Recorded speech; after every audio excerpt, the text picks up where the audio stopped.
السلام عليكم ورحمة الله. ازيك يا باشمهندس، عامل ايه؟ يا رب تكون بخير. احنا في الفيديو اللي فات شرحنا مع بعض الفرق ما بين تاج الهيدنج وتاج الباراجراف. شفنا كمان في الصفحة، عملنا صفحة فيها 6 عناصر من تاج H1 H2 H3 H4 H5 H6، وشفنا العناصر الخط بتاعها بيكون عامل ازاي، وشفنا كمان البي الخط بتاعه بيكون عامل ازاي. تمام. لو انت مشفتش الفيديو اللي فات تقدر انك تروح تشوفه، تسمع الشرح تاني من الأول. دلوقتي بقى عايزين نعمل حاجة، وإننا دلوقتي لما نفتح أي موقع كده على النت، إزاي نعرف إن ده مثلا اتعمل بالعنصر H1 أو بتاج H1 أو بتاج H2 أو H3 أو اتعمل إنه باراجراف؟ نعرف إزاي؟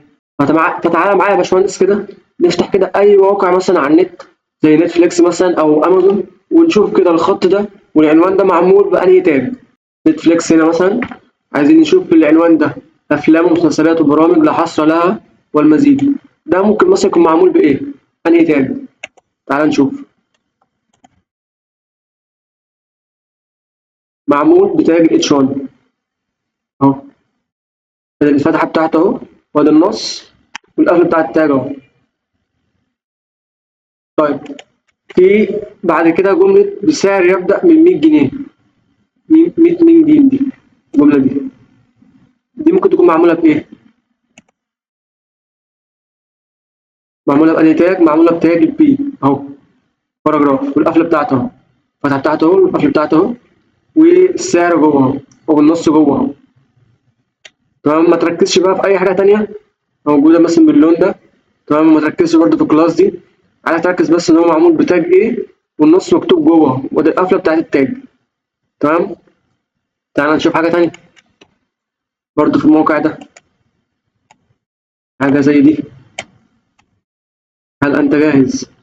ممكن تكون معمولة بإيه مثلا؟ مثلا بالبي ولا بالاتش؟ معمولة باتش 3.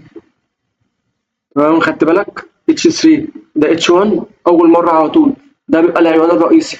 بعد كده اتش 3 أهو، قفل أهو، قفل التاج أهو. تمام. وده النص أهو.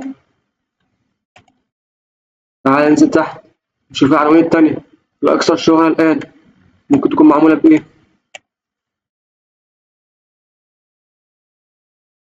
دي معمولة بال H2. تمام. أكثر شهرة والنص أهو، وده القفلة أهو. تعالى نشوف هنا، دي معمولة بإيه؟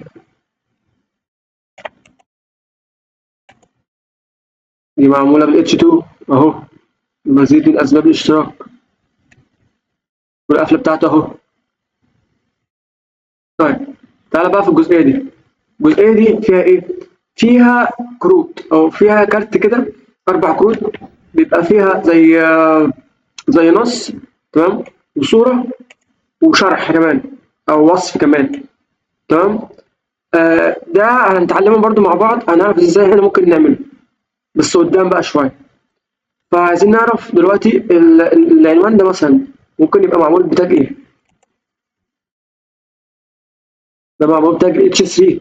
خلي بالك، خدت بالك ان ده اتش 2. هنرجع تاني، ده اتش 2 وجواه اتش 3 اهو، صح كده؟ طيب، الشرح بقى والوصف اللي جوه ده معمول من ايه؟ تاج ايه؟ معمول تاج البي، الباراجراف اهو، الشرح اهو او النص اهو، وهكذا بقى في ال4 كروت دول. فانت فاكر كده وصل لك الفرق ما بين الاتش وما بين البي؟ وبس كده يا باشمهندس.